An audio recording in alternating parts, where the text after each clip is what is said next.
Fala galera, beleza? Sejam bem-vindos aí a mais um episódio do nosso querido Lean Podcast. Hoje estamos aqui com Maura de Albanese. Vamos falar de vários assuntos mega profundos, daqueles que vocês já estão acostumados aqui no Lean Podcast. Muito obrigado pela presença, viu, Maura? Eu que agradeço. Poder estar aqui com vocês é uma alegria. O prazer é nosso. Exatamente, o prazer é nosso. E para vocês aí que já acompanham o Lean, mas não são inscritos no canal, a gente já pede inscreva-se no Lean.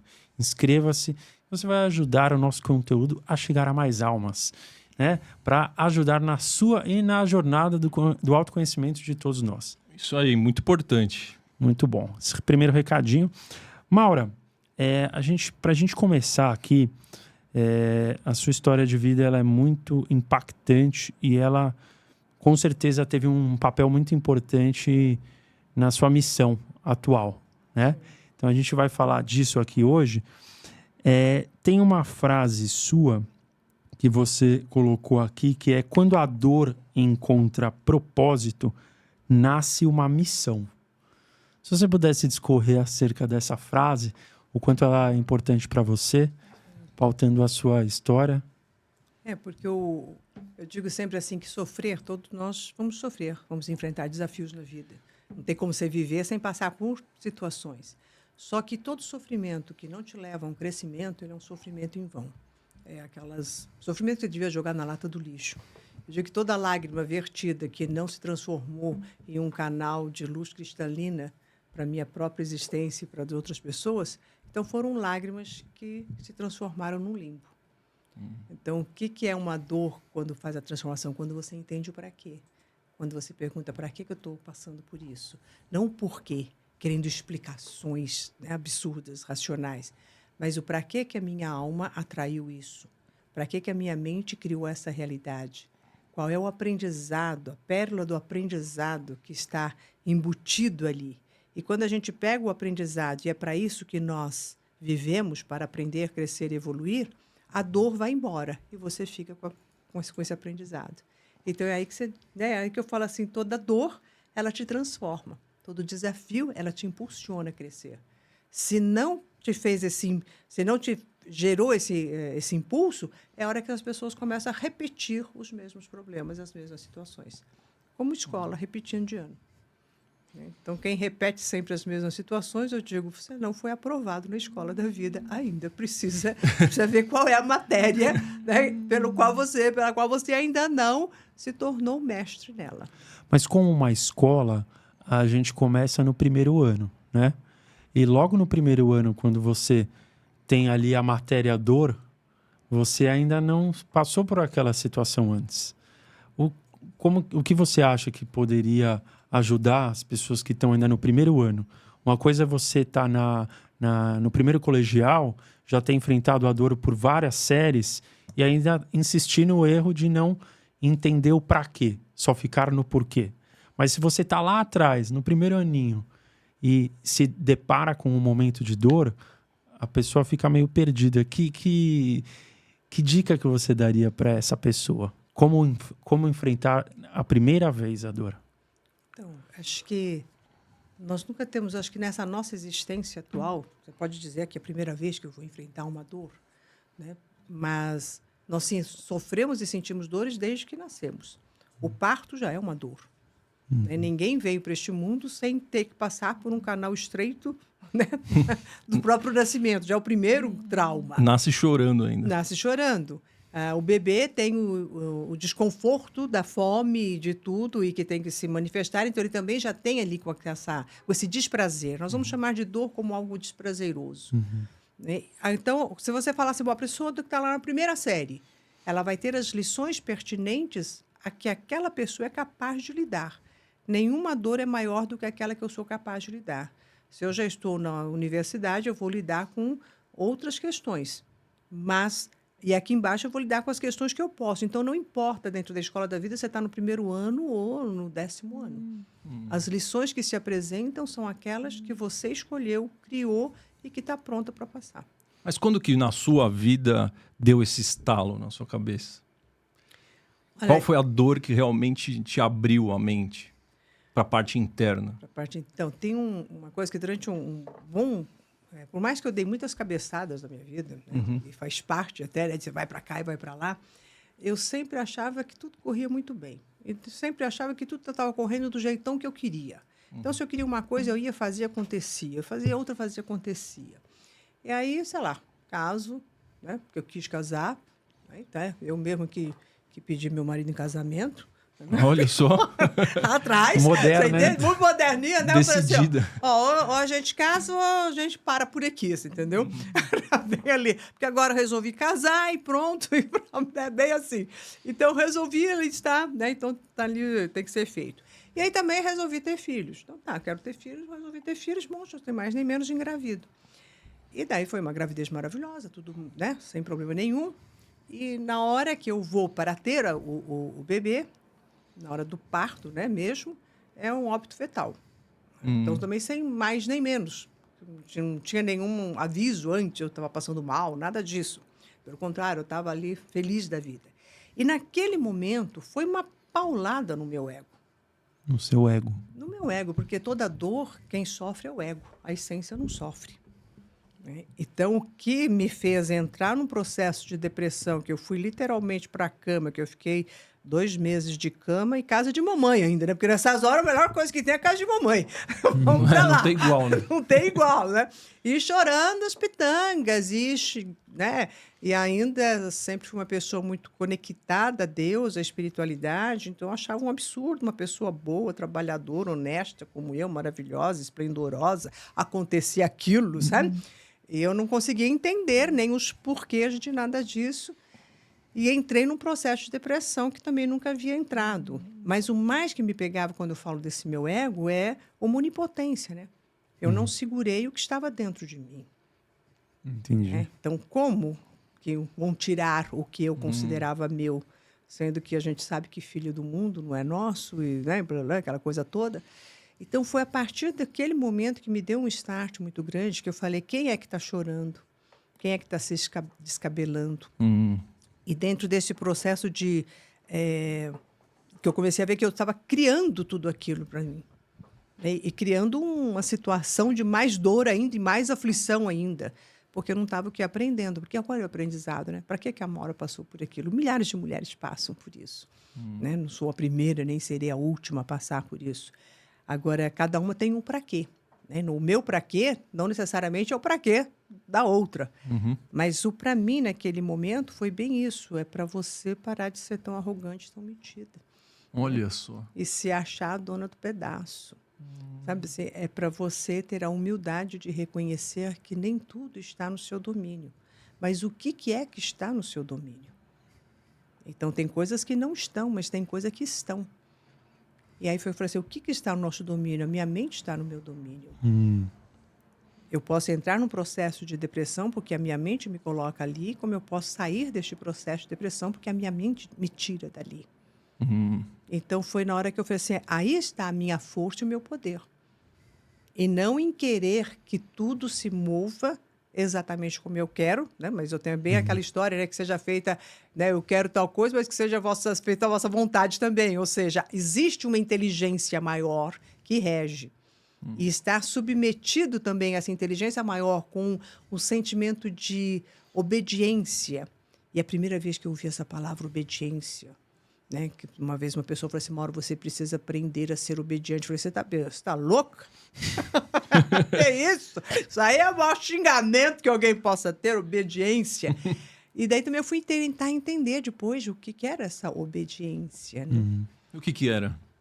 Obedecer é você ter uma visão tão ampla em que você reconhece dentro dessa visão mais ampla que este é o melhor caminho. Então, você obedece não por estar se humilhando ou submisso àquilo, mas porque você consegue perceber que dentro de uma visão ampla, uma inteligência divina, aquele é o melhor. Então, você segue aquele caminho. Apesar de parecer ruim à primeira vista, né? Quando parece ruim, é visão limitada. E o nosso trabalho inteiro conosco mesmo é ampliar a nossa capacidade de ver, sabendo que temos uma visão limitada. Então, se eu estou me debatendo com algum desafio, eu estou diante de uma limitação minha. Estou vendo a minha lente que está na frente e não vê tudo. Não ver tudo. Tem uma parte boa ali que eu tô achando que não existe. Não existe. E daí, então, a gente começa a sofrer por isso. A hora que você fala, tá, eu posso até neste momento não estar vendo, mas eu sei que há uma passagem maior ou melhor. Então, daí você se curva diante desta sabedoria. Então, quando eu entendi o que era obediência, hoje eu digo que eu sou uma pessoa obediente. Não ao que alguém me diz, certo? Há uma inteligência maior. Há uma inteligência maior que vigora tudo. É muito comum as pessoas se sentirem injustiçadas, né, nesse momento. Talvez essa visão faz ela parar de se sentir injustiçada, como se o universo tivesse sido mal com ela ou devesse algo a ela. Essa palavra injustiçado eu acho tão engraçado, né? Porque o ser humano não tem a menor ideia do que é justiça para começar a falar de injustiças. Porque quando nós falamos de uma justiça dentro de uma visão mais ampla, nós não sabemos o que é justiça. Nós vamos simplesmente olhar os fatos de uma forma limitada e, além de ser limitada, errônea, e nós não temos toda a verdade. Então, o ser humano por si só é injusto, mesmo aquele que se considera o mais justo, porque ele não consegue enxergar além de si mesmo. E é mesmo aquele que enxerga um pouquinho, só está enxergando um pouquinho. Então, quando a pessoa fala, isso é injustiça, eu falei, tudo é injustiça, segundo a nossa visão. Quando a gente vai entender, vou pegar até uma coisa bem polêmica, às vezes, mas a gente pega, às vezes, umas pessoas cometendo algumas coisas e fazendo algumas coisas que vai completamente fora os nossos valores, absurdas, né? Uma pedofilia, por exemplo, a gente fala assim, que é absurdo. É um absurdo. Né? Daí isso não é justo. Ou alguém que assassina alguém, você fala que é absurdo, então queremos que mate esse assassino, que também, quer dizer, fica... A gente não enxerga, a gente não sabe toda a história. Isso não justifica. Não é justificar algo, mas simplesmente entender que nós não sabemos toda a trajetória daquele espírito. E que, diante de uma visão maior, o culpado nem sempre é culpado e a vítima nem sempre é vítima. E que até dentro dessa visão maior não existe culpado nem vítimas. Existe aquilo que eu crio com a minha mente, o que eu manifesto, o que eu atraio, o que eu vibro. Então, mas existe o conceito de justiça na espiritualidade? É isso que eu estou te dizendo. Dentro de todo o meu estudo, eu cheguei à conclusão de que, sim, existe um senso de justiça, mas que nós, seres humanos, não temos noção do que é essa justiça. Perfeito. E tem alguém que sabe? Acho que nós, enquanto a fonte. Mas nós aqui, nessa dimensão, né, e que quando você aceitou estar aqui nessa dimensão, já te foi dito claramente que você estaria vindo para cá e estaria numa limitação física e de tempo. Então, a nossa noção de tempo, ela é uma noção fora do tempo real do universo, né? Uma noção daqui, e o espaço que é você estar limitado e fadado a estar dentro deste corpo. Esse é o nosso veículo para estarmos aqui. Esse é o veículo, mas também tem a linguagem, né? Você costuma falar que a linguagem que aqui habita é a linguagem da vibração. Linguagem da vibração. Então, como que você percebeu isso? Em que momento da sua trajetória? E o que seria também, né? Como mudar a nossa vibração? Então, a gente fala tanto, as pessoas falam da vibração, você tem que vibrar positivo, né? Até o pensar positivo, né? Eu falo, como é que eu vou pensar positivo se eu estou aqui no meio de tantos problemas, tantas dificuldades, né? E como se nós não dominássemos o nosso próprio pensamento. Eu falo assim, pô, se é você que está pensando, você que tem um domínio sobre ele, não sou eu que vou pensar sobre você. Então, é o mesmo preço, né? É o mesmo preço. E mudar a nossa vibração é também, assim como eu posso mudar o meu sentimento, eu posso mudar o meu pensamento, eu posso mudar o meu sentimento. Eu escolho o que eu sinto, eu escolho o que eu penso. Se eu acreditar que os pensamentos me dominam, aí eu já estou naquela parte que eu falei, o que você controla e o que você não controla. Há quem acredita que não pode controlar os seus próprios pensamentos. E daí você pode estar ou no processo de depressão ou no processo de ansiedade. Enquanto eu estava no meu processo de depressão, eu não estava controlando os meus pensamentos, eu estava criando um monte de cenários trágicos e horríveis do que havia me acontecido. A hora que eu falei, pera lá, eu posso mudar e reverter tudo isso porque eu tenho este domínio, aqui eu tenho um domínio. Então, a nossa vibração, você começa a mudar conforme você começa a pensar. Você dita o que você pensa e você dita o que você sente. E o sentimento é nosso. Eu posso falar assim, olha, alguém me fez alguma coisa, eu estou sentindo isso porque você brigou comigo. A gente costuma falar isso, né? Fiquei nervosa porque você falou tal coisa. Não, eu faço falar o que eu quiser e você pode sentir o que você quiser. Eu não sou responsável pelo que você sente. Se eu pisei no seu pé e você ficou com bronca, o sentimento é teu. Eu só pisei no teu pé. Então, a hora que a gente começa a olhar que o que me acontece, ele sim em mim um sentimento e eu posso dominar o meu sentimento, eu começo a entender o que é vibração. Porque vibração é a soma de pensamento e sentimento. Enquanto eu delego pensamentos meus e sentimentos meus a qualquer outra coisa, eu delego também essa força vibracional que cada ser humano tem de poder conduzir a sua vida nos veios vibracionais do universo. Você acha que isso é culpa de uma crença limitante coletiva que nós temos? De que os pensamentos nos controlam e não nós que controlamos eles? Olha, o que o ser humano também é mais cheio de crenças limitantes, né? Acho que nós somos assim. Acho que a hora que você nasce, já pega e joga um monte de crencinhas em cima de você. Aliás, você nasce, você já pega todas as crenças dos seus pais, né? Que passam, né? Para nós Quase como automaticamente. osmose, assim. Por osmose passa. Né? A herança que a gente... Nós não nascemos uma tábula rasa, né? Segundo até alguns, né? Falam, uma tábua rasa, você nasce e depois você começa a escrever. Não, a gente já nasce com todo o histórico dos nossos antepassados. E daí cabe a nós reeditarmos isso ou simplesmente ficarmos o tempo inteiro copiando e fazendo a mesma coisa. Então, essa hora que você recebe essas crenças limitantes, que elas são, desde antes até de a gente conceber o que é ser humano, elas estão impregnadas. Estão impregnadas no nosso DNA, estão impregnadas nas nossas memórias mnêmicas, nas nossas memórias mais sem nada de razão, entendeu? Só sinestésica mesmo. O problema é quando tem a gente sabe, né? A gente fala muito aqui de crenças limitantes. Uma coisa é você perceber que você tem uma crença limitante. Outra coisa é você acreditar nessa crença limitante. Sim. E se vitimizar. Né? Qual o papel da pessoa que se vitimiza ao invés de enfrentar que ela de fato tem a crença limitante? Eu vou falar uma coisa aqui que poucas pessoas gostam de ouvir em relação a crenças, né? Mas, porque você fala, por que é tão difícil eu me livrar de uma crença? Porque existe um benefício secundário. Então, a pessoa, ela sabe que ela tem aquela crença limitante, ela sabe que aquilo não é legal, mas ela não muda aquilo. E ela não muda, eu pergunto assim, mas o que você ganha permanecendo? Então, uma pessoa que se vitimiza é a pessoa que mais ganha. Você fala assim, mas eu não ganho nada, coitadinha de mim. Que coitadinha de você? Enquanto você cruza os seus braços e fica falando coitadinha de você, fica todo mundo fazendo as coisas por você. É a pessoa mais folgada que existe, é aquela que se vitimiza. Eu já me vitimizei. Por isso que eu estou falando, também já fui essa folgada. Esse seria o benefício secundário. Esse é o benefício secundário. Eu não sou capaz, eu não posso, olha, coitada de mim, eu não. Então deixa que eu faço para você. E daí você fica com um monte de serviçal. Serviçais. Ali. Vira um folgadão. Um folgadão.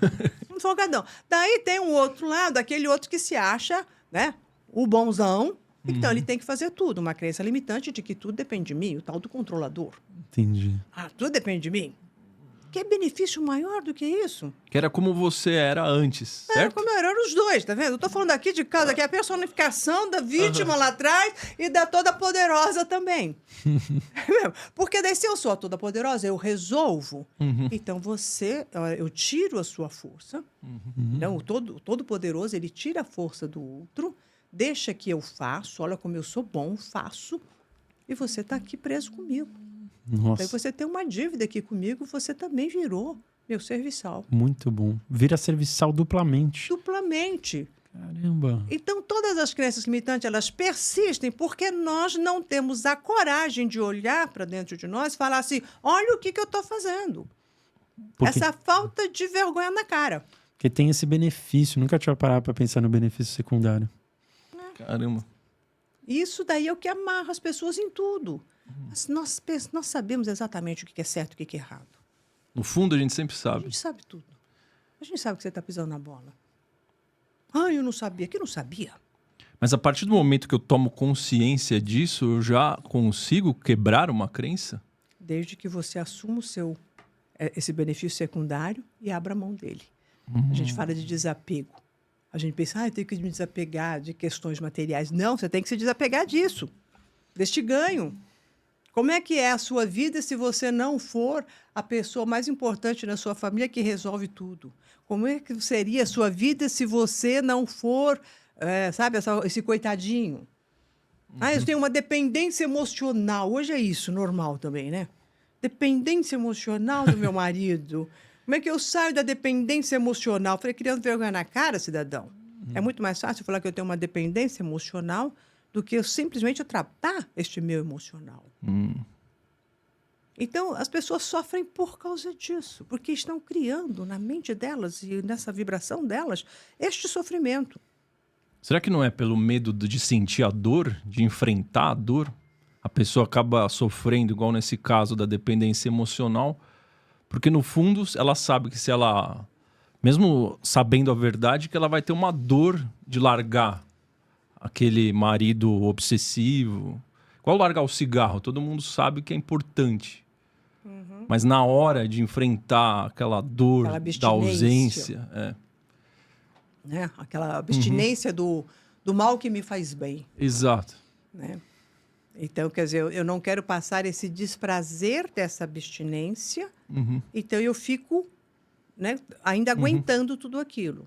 Então, se eu começar a olhar a dor não com um olhar negativo, mas que vai me trazer do outro lado da dor, vai me trazer uma vida nova, uma nova personalidade. A pessoa tem que, às vezes, chegar no fundo do poço. Pegando o exemplo até do vício de um cigarro, ela tem que chegar com o pulmão dela todo estourado. Daí, ela não fez ela não parou de fumar por uma volição, pois por uma imposição. Então, muitas vezes, os desafios e os problemas, eles vêm como uma imposição.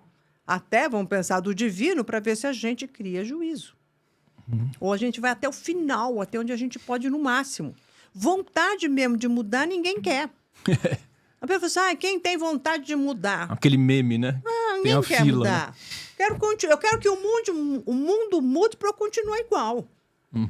Eu tenho uma dependência emocional com alguém. Eu quero que o camarada, sabe, me dê ainda o que eu quero, mas que ele me deixe livre para eu fazer as coisas. Não existe isso dessa maneira. Então, enquanto o ser humano estiver nessa quando você começou a falar, né, nas escalas, sou universitário, eu sou aqui, dentro disso, né, da escola, da vida, acho que todos nós somos aqui no primário, pré-primário, jardim da infância. É uma autossabotagem, né? Isso seria autossabotagem? Você saber que existe o problema, mas não querer mudá-lo. Então, e continuar ainda sofrendo. Mas essa autossabotagem é como se eu falasse, eu estou tossindo aqui por causa do cigarro, mas não é por causa do cigarro. Eu não assumo que é por causa do cigarro. Daí a autossabotagem eu não sei por que eu tusso. Então, sabe... Vivendo uma ilusão ali. Vira uma ilusão. É um vespeiro, é uma ilusão. Seria a tal da Matrix, né? Que deixa todo mundo cego. Tanto para coisas externas quanto internas. Matrix é o maior aprisionamento que nós vivemos.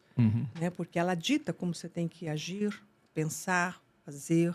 É algo invisível e automático, e ao mesmo tempo bem palpável e visível, se você abrir seus olhos e começar a ver. Então, é uma sociedade, são imposições. Você tem que ser de um jeito, você tem que ser do outro. Tudo isso vai te formatando. Só que nós aceitamos ser formatados. E aí, qualquer pessoa que queira sair dessa formatação é dito como um doido. Ou como alguém que, nossa, onde já se viu? Você tem que ficar nessa formatação. Você tem que ser igual a todo mundo. É a boiada, que vai todo mundo para o precipício. E se alguém impede essa boiada, ou tenta impedir essa boiada do precipício, esse alguém é louco. Então, nós já tivemos várias pessoas que quiseram libertar, né? Romper, né? Romper, e que simplesmente foram crucificados. né? E ainda, né, então, para você manter essa crença, essa informação vem. Então, todo mundo fica ali meio que quieto. Então, existe sim como eu falei, a história que a gente resolve nascer neste planeta. A gente tem até mesmo essa condição de esquecer quem fomos, quem somos, né? O que esse esquecimento é, ao mesmo tempo, também aceito, né? O véu do esquecimento. Aceitamos, mas, ao mesmo tempo, ele é um esquecimento que nos faz cometer os mesmos erros. Se eu não sei onde eu pisei na bola, como eu corrijo? E a gente aceitou esquecer, porque é mais fácil esquecer. É mais simples, não sofre menos, dói menos. A gente não esquece algumas besteiras que a gente já fez? Uhum. E, às vezes, tem sempre um amigo danado que lembra. Ele fala, você lembra que você fez? Fica quieto. Aquele que fiscal, é isso? né? Aquele fiscal que você fala, cala a boca, o que você está trazendo isso à tona, agora já passou. Nós queremos esquecer. E trabalhar a nossa mente é fazer você lembrar quem você é. E qual é a sua capacidade de realizar e ser quem você é. Então, você entende que você fala assim, estamos aqui, nascemos aqui e dentro de um sistema que nos faz esquecer. Mas o quanto que você quer lembrar exatamente tudo? E você tem alguma teoria ou algum porquê de que esse sistema quer tanto colocar esquecimento na gente? Porque que ele quer, em vez de passar crenças positivas, igual você passa no seu canal, o sistema como um todo só passa crenças negativas. Você tem algum porquê disso acontecer? Olha, vamos pensar que o sistema ele pode ser visto por nós como uma manifestação da massa humana. Porque quem é que fez esse sistema? Nós mesmos. A nossa própria energia, a nossa própria vibração. É como se a gente mesmo estivesse se enrolando na própria corda, nos enforcando. Então, a hora que a gente fala de um sistema que está ali, você pega, a gente está fazendo esse podcast, né? Quando eu perguntei assim, foi há quanto tempo, né? Que a gente vai ser só umas 2 horas, né? Isso. Eu falei, uau, né? Porque hoje é conteúdo rápido, que não tem muita profundidade, que não te leva a lugar nenhum, mas que deixa você num torpor. Daí você vai vendo um monte de informação e vai passando lá na telinha. Tchuc, tchuc, tchuc. Você pega depois no final e fala assim, mas o que eu vi? O que eu assimilei? Nada. Então, a gente está querendo cada vez mais se enganar de que estamos fazendo algo quando não estamos fazendo nada. Então, o ser humano está se debatendo, né? Daqui para lá, mas ele não está fazendo absolutamente nada que seja realmente construtivo. Porque isso dá trabalho. E a hora que você fala assim, então, para que está existindo, né, essa massa que estão querendo segurar? Por que estão querendo segurar? Por que o ser humano quer ficar aonde ele sempre esteve? Sem crescer, sem evoluir, sem se desenvolver, sem trazer. Porque ele ainda vê crescimento e evolução apenas na matéria. E a matéria é limitada. Você pensa para um ser humano, se eu for, quero crescer, evoluir, ele só vai pensar no financeiro. Qual carro que ele vai comprar, qual casa, qual viagem. E esse sistema ele todo ali está mostrando o quê? A casa que você tem que comprar, o carro, as coisas que você tem que obter. Como se isso fosse felicidade. Como se isso fosse te tirar da Matrix. Esse é o primeiro passo para você perceber que você pode, sim. É muito fácil você, com a sua mente, com o poder da sua mente, você alinhando a sua mente e trabalhando a sua vibração, conquistar coisas materiais. Isso é o que eu ensino. Isso é simples de conseguir. Agora, se você só ficar nisso, e é isso que eles querem, que você só fique nisso e vai colocando tudo isso como se fosse inatingível. O que é possível se coloca no impossível e o que realmente poderia ser dito impossível se coloca onde? No inexistente? Joga debaixo do tapete, né? Joga debaixo do tapete. Mas acho que o ponto do Maurício, que ele sempre traz aqui, é essa falta de empoderamento que nós temos de acreditar que podemos ir além, né, do material, ele é colocado, ele é estimulado em nós por pequenos agentes. Pequenos, grandes agentes. Pequenos em número, mas grandes em poderio, né? Então, essa estimulação que faz a Matrix ser negativa. Porque se você tirar esses agentes do jogo, naturalmente as pessoas talvez elas procurariam mais o interno e menos o externo. Sim. Concorda? Concordo. Tipo a O que mídia faz? tradicional, né? É. Hoje, se não existisse a mídia tradicional, as pessoas teriam ainda mais tempo para procurar canais igual o seu, canais igual o Lean. Sim. E hoje que você liga na TV aberta, por exemplo, no Brasil, é só notícia negativa, é crime, é adultério. Não, ou até material, né? Ninguém faz uma propaganda de vá ao parque esse final de semana, vai ter alguma coisa legal e tal. Medite por 15 minutos. Não, você não vê isso antes do Jornal Nacional. Mas você vê um carro sendo vendido, né? É tudo girar a máquina, né, Rosa? E tem aquela coisa de que o ruim atrai, né? As tragédias atraem. Até mesmo se acontece uma coisa ruim na sua vida, você consegue contar para os seus amigos e entretê-los. Sim. Eles vão querer te ouvir. Sim. Nossa, você não sabe o que me aconteceu, e isso, um monte de tragédia, eles vão ficar tudo assim, vidrado. Sim. Agora chega contando coisa boa. Você não tem 5 minutos de atenção. Gera inveja, né? Não dá graça.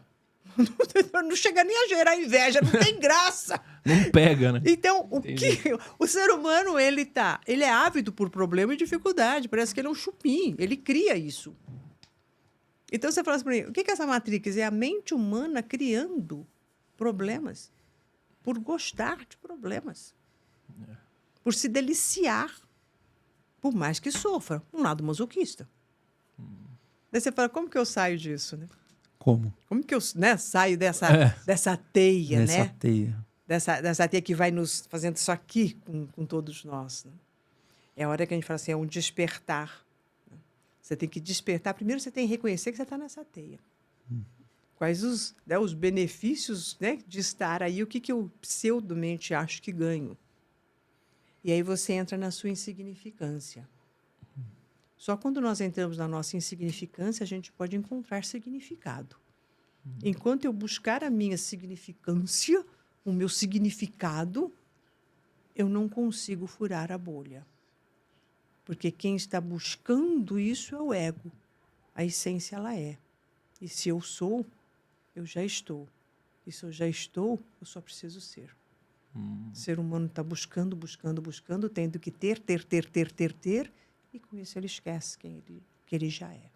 É como se quanto mais eu desejasse, menos eu tenho aquilo dentro de mim. Porque, por exemplo, se eu desejo ser uma pessoa próspera ou autoconfiante, significa que eu estou assumindo para mim mesmo, no momento presente, de que eu não sou nada dessas coisas. Sim. Por isso que é um paradoxo.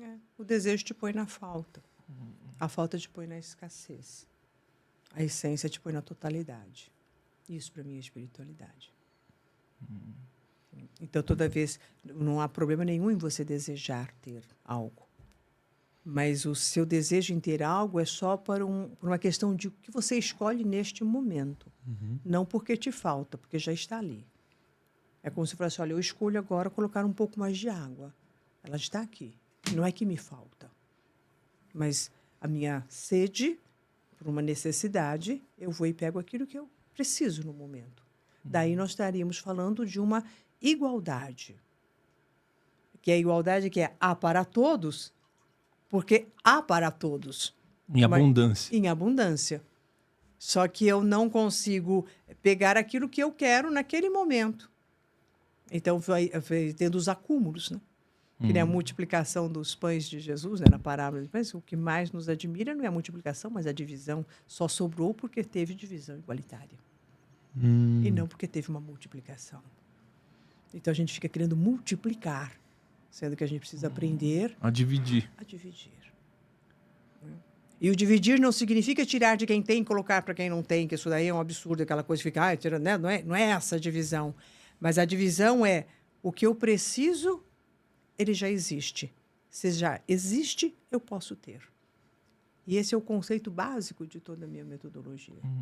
Tudo aquilo que você almeja em ter, você já tem. Então, por que se desespera tanto? Se tudo aquilo que você almeja ter, você já o tem. Porque você vive na falta de não tê-lo.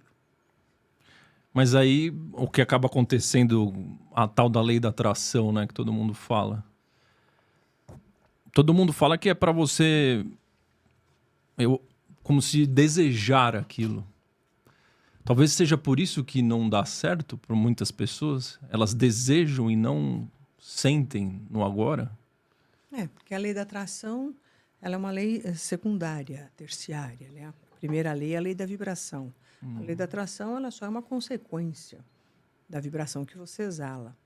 Então, no momento em que eu desejo algo, mas eu sinto que eu não tenho aquilo que eu desejo, eu estou na falta, o que eu vou exalar enquanto vibração é o medo, é a tristeza, é a frustração. E isso daqui não tem nada a ver com aquilo que eu desejo. Então, aqui eu vou... Essa energia que eu estou exalando, e essa que é uma vibração, conforme ela vai se mantendo constante, porque eu sempre vou querendo ter e não vou tendo, e vou ficando com medo, com insegurança, este é o meu... Essa é a minha assinatura, né? A minha identidade energética vibracional. E é isso aqui que eu vou atrair, como consequência. Então, o segredo está... Posso desejar, mas tendo a certeza de que eu já tenho. Se eu desejo algo e, ao mesmo tempo, eu não tenho aquilo, a dor faz você vibrar numa dissintonia com o seu desejo. E o universo vai entender essa dor como uma rejeição daquilo. E não como uma atração do que você quer, mas como uma rejeição. Então, parece difícil falando. Né? Parece difícil falando. Mas é muito mais fácil fazendo. Você imagina qualquer coisa que você quisesse ter, já tendo. Nada nos falta. E este é um condicionamento e uma crença imposta na Matrix, que nos falta algo. Daí você fala, mas como não? Me falta dinheiro. Me falta isso, me falta aquilo. É objetivo, é concreto uma hora que está me faltando. Mas só está faltando porque você sente que falta. Se você não sente que falta, não está faltando. Não está faltando. Então, quem comanda o teu sentimento? Você precisa ter para sentir ou você precisa sentir para ter? Essa é a inversão da fórmula. Entendi. Mas aí a grande pergunta que fica é por que as pessoas sentem que falta? Porque chega na hora de pagar o boleto, pagar a escola do filho e trazer comida para casa, ela sente que está faltando. É como se o externo estivesse reafirmando as crenças dela de escassez. Sim. Como que a gente quebra isso? Como ter a certeza de que eu já estou na abundância? Então, na hora que você olha para as contas que você quer, né? As coisas você está ali vai bater, e você fala assim, poxa, aqui é um dado de realidade. Exato. É isso que a pessoa fala, isso aqui é real que eu estou vivendo aqui. Daí a gente fala assim, dentro de um mundo onde tudo é energia, vibração e frequência, o que é real? Real é o que esses meus 2 olhos estão vendo apenas? O que é real? Real é essa madeira que eu posso segurar e tocá-la, sendo que essa madeira é uma energia, onde os fótons e os prótons estão se movimentando mais lentamente, por isso que a gente chama de matéria. Né? Então, no momento em que eu começo a olhar o mundo em termos de frequência, energia e vibração, eu mudo esse conceito. Eu posso aqui hoje, neste exato momento, não ter o dinheiro para pagar o boleto. Mas isso é hoje. E todo hoje, ele é fruto de um passado, da criação que a minha mente teve de um passado e que criou aqui. Porque nada acontece do nada, antes de acontecer fora, aconteceu dentro. E porque qualquer coisa que eu estou vivendo aqui hoje, ele é fruto de um passado criado na minha mente. Então, eu estou olhando para a minha escassez do momento, essa falta, que é um passado. Agora eu falo assim, poxa, mas se tudo é energia, frequência e vibração, eu posso muito bem mudar a minha vibração neste exato momento e começar a falar, a sentir que eu tenho. Esse não ter era um passado e não agora. E aí você começa a suplantar na sua mente outra informação. Você fala assim, difícil. Difícil é a pessoa ficar do jeito que ela está, parada, fazendo sempre as mesmas coisas e falando que é difícil. Outra coisa que impede as pessoas de mudarem, porque acha difícil. Mas eu achei muito bom, porque você está mostrando que o motivo de a gente não conseguir sair dessa situação quando a gente está numa situação de dificuldade é porque a gente olha a realidade física externa como se fosse a primeira camada de realidade. Como se ela ditasse o que é real. Pô, eu olho a minha conta do banco, eu acho que isso é a realidade. Mas antes disso, tem uma camada de realidade zero Que é a nossa energia, nossas crenças, nossas vibrações, que geraram essa realidade. Exatamente. Que está dentro de você. Então, a partir do momento que eu começar a botar o meu olho, não para a camada 2, mas para a camada 1 da realidade, é ali que eu vou poder, daqui a um tempo, Sim. ter uma ali nova que realidade você- externa. É aí que você acessa o tal do vácuo quântico. Isso que eu vácuo. Ah, Isso que é o vácuo quântico. A hora que você está...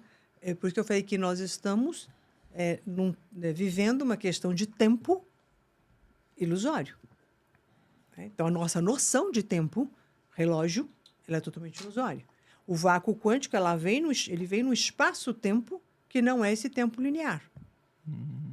E que vem nesse suspiro. É entre, como se fosse uma respiração e outra.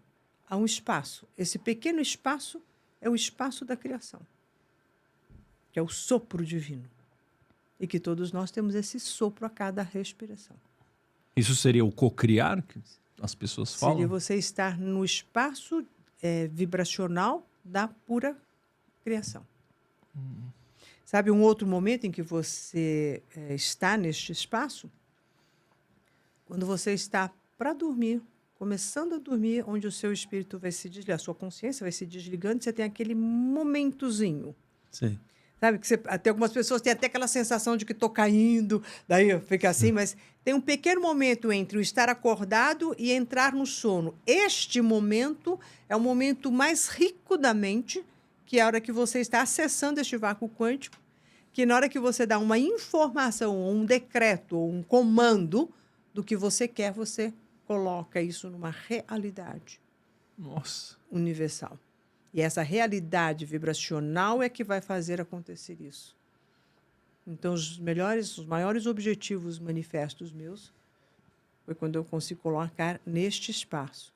O processo de meditação, né, que as pessoas falam, eu vou meditar. Também na hora que uma pessoa que tem um treino meditativo, ela chega uma hora da meditação que ela perde a noção de corpo, de tempo e de onde que ela está. Ela entra num campo vibracional diferente.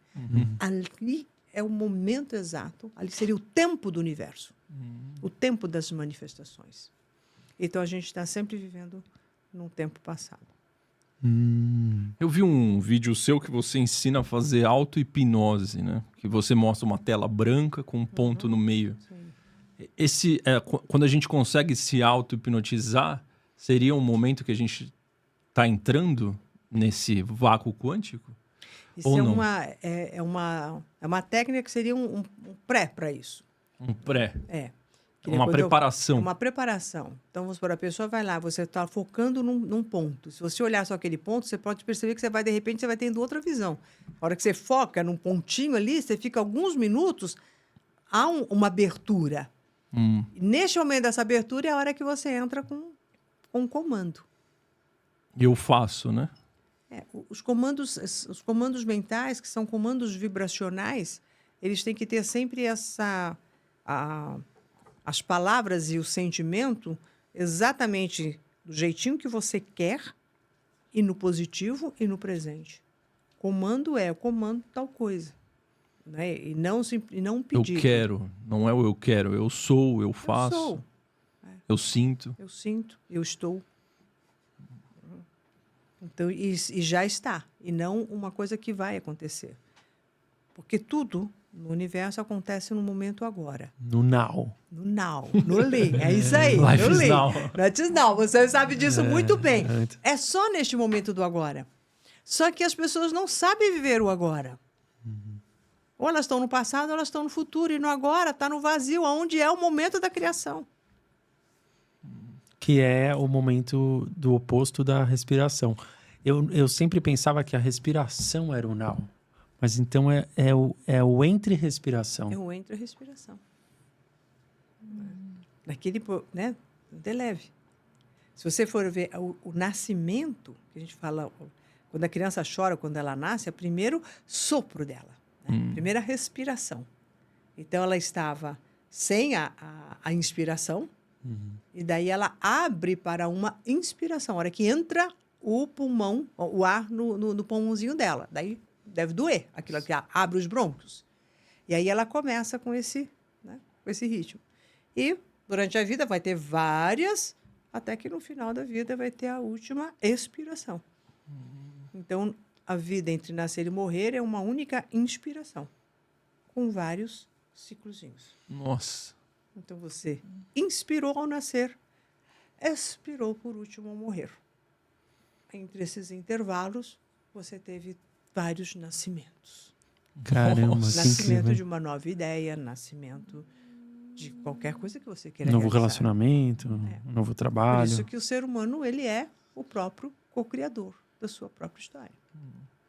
Então o now, ele tá no momento em que eu não estou nem inspirando e nem expirando. Naquele mini intervalo de tempo. Intervalo de tempo.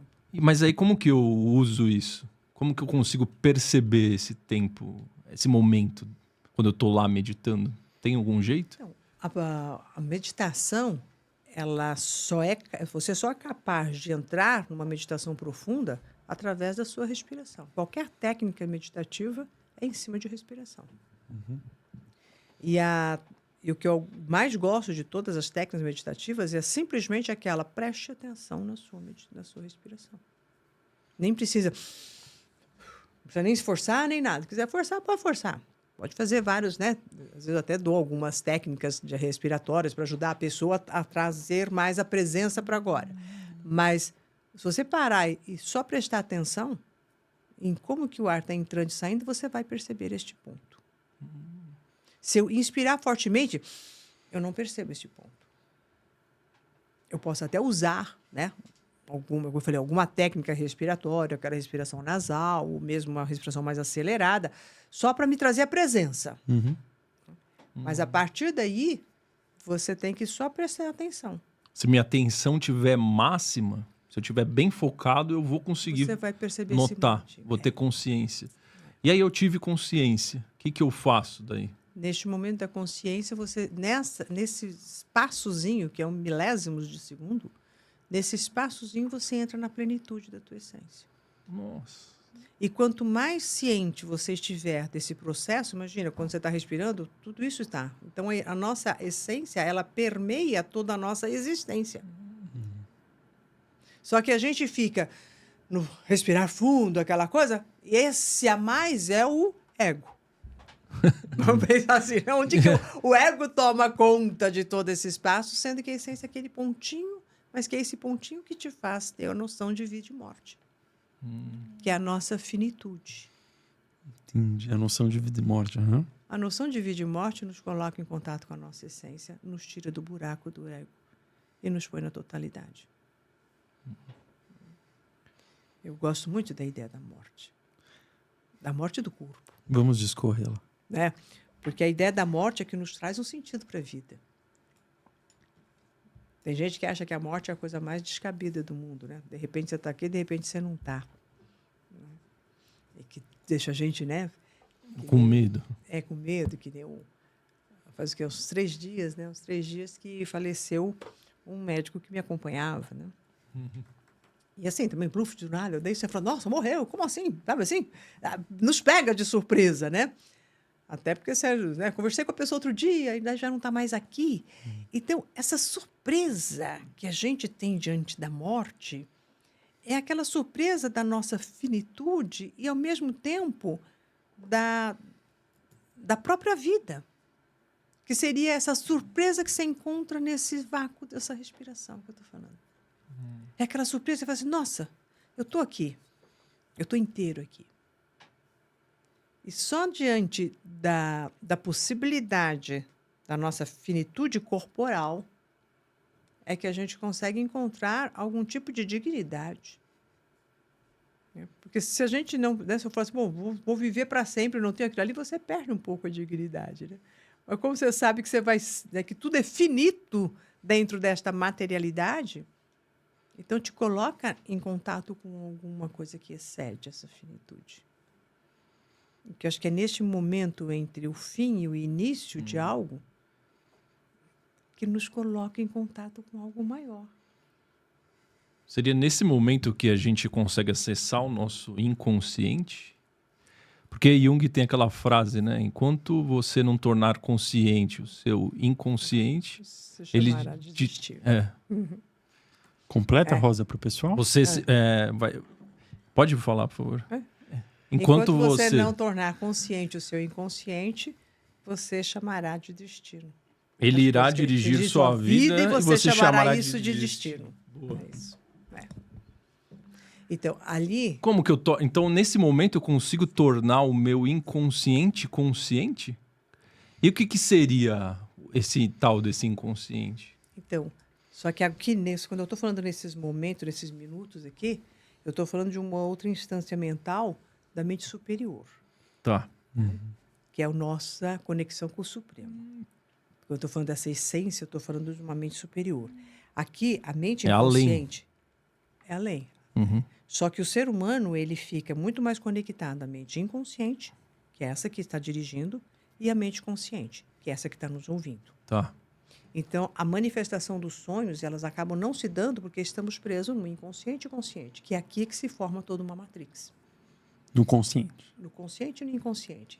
Quer dizer, o que é essa mente inconsciente? É as nossas crenças, são as nossas experiências, é o nosso passado, são os meus bloqueios, são os meus medos, é tudo aquilo que a gente está vivendo. São também as experiências boas, as coisas bacanas que me aconteceu, é a minha história. Né? Então, é a minha biblioteca. É a biblioteca da minha alma, de tudo que eu já vivi. Seriam minhas memórias? Seriam as memórias. Mas só que eu tenho que tomar consciência de que memórias são essas. Quando eu falei, que esquecimento é esse que a gente tem de esquecer? Só que tudo que está nessa biblioteca nossa, da nossa mente consciente, passou antes pela nossa consciência. Então, antes de ir para o meu inconsciente, conscientemente eu falei, legal essa caneta aqui, gostei, vamos guardar? Guardo. Daí eu esqueço. Que guardei. Daí a mente inconsciente vira e mexe, a hora que eu estiver aqui escrevendo, fala, cadê uma caneta? Ela vai falar assim, você tem uma caneta. E ela vai trazer essa informação. Só que ela vai trazer essa informação através de sensações, de sentimentos, de um pensamento. Então, se eu não tiver minimamente com saber o que é que está, o que eu coloquei ali e como que são essas informações que estão vindo para mim, de repente eu vou estar sendo, conduzida, feito um piloto automático, e eu falo, eu não sabia o que eu estava fazendo. Que é a falta de boas intenções que vai todo mundo para o inferno, não é mesmo? Não tive intenção. Então, essa mente inconsciente que ele está lhe dizendo é justamente essas informações que nós temos que a gente passa totalmente desapercebido.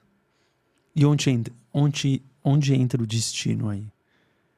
Para completar a frase de Jung. Então, quer dizer, se a gente não tomar esta consciência, essa mente inconsciente vai ditar tudo que nós vamos fazendo e a gente vai chamar que isso é destino. Quer dizer, é destino eu estar sempre sem condições financeiras, é destino eu não encontrar ninguém, é destino eu ficar sempre doente. Eu vou começar a achar que é destino. Vira e mexe uma caneta aparecer, se eu não estou nem querendo escrever agora. Eu vou falar que isso é destino. Entendi. Porque é muito comum pessoas conseguirem prosperar por um tempo e depois perderem aquele... Você até passou por isso, certo? Sim. Consegue ter uma evolução financeira, ganhar dinheiro e tal, e de repente acontece algum evento externo que faz elas perderem aquilo e voltarem para uma estaca anterior. Sim. Como que a gente pode relacionar essas duas coisas? Olha, como tudo é frequência e vibração, as pessoas podem ganhar, elas sobem, né? Então elas têm um patamar de vida aqui mais elevado, porque elas alcançaram aqui uma frequência, só que elas não sustentam nesta frequência. Elas não se sustentam aqui. Então, como elas não se sustentam, elas vão cair. Então, a pessoa ganha, de repente ela perde, porque ela não consegue sustentar essa frequência, ela vai, pela própria gravidade frequencial, vai cair na onde a frequência dela consegue se manter. Então, tem pessoas que falam assim, olha, eu ganho 10 mil é meu teto, tá legal aqui. Mais do que isso, nossa, não é para mim. A pessoa até consegue ganhar uns 15, 12. Mas alguma coisa vai acontecer que ela vai perder. Ou alguém adoece, ou quebra alguma coisa, que aqueles 2, 3 a mais que ela ganhou, ela vai perder porque onde ela sustenta é aqui.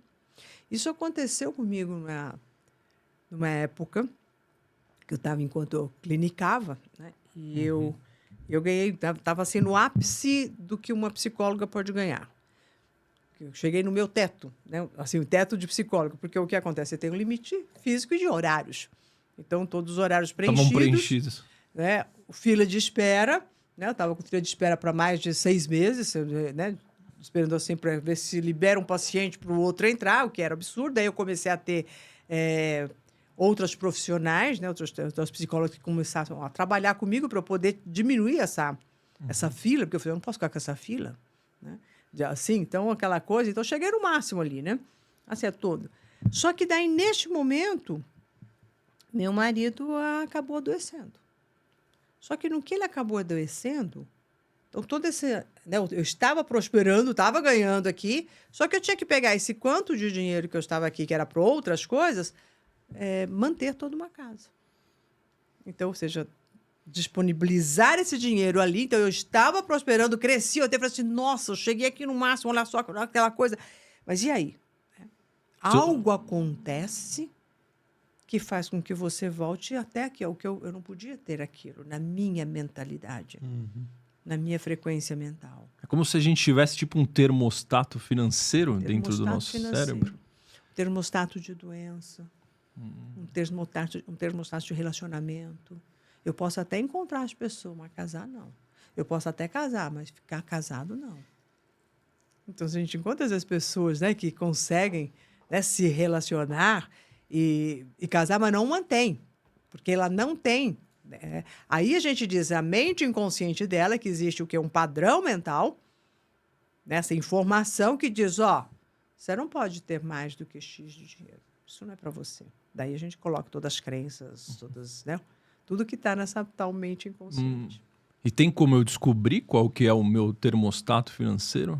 Qualquer pessoa pode descobrir isso? Qualquer pessoa pode descobrir isso.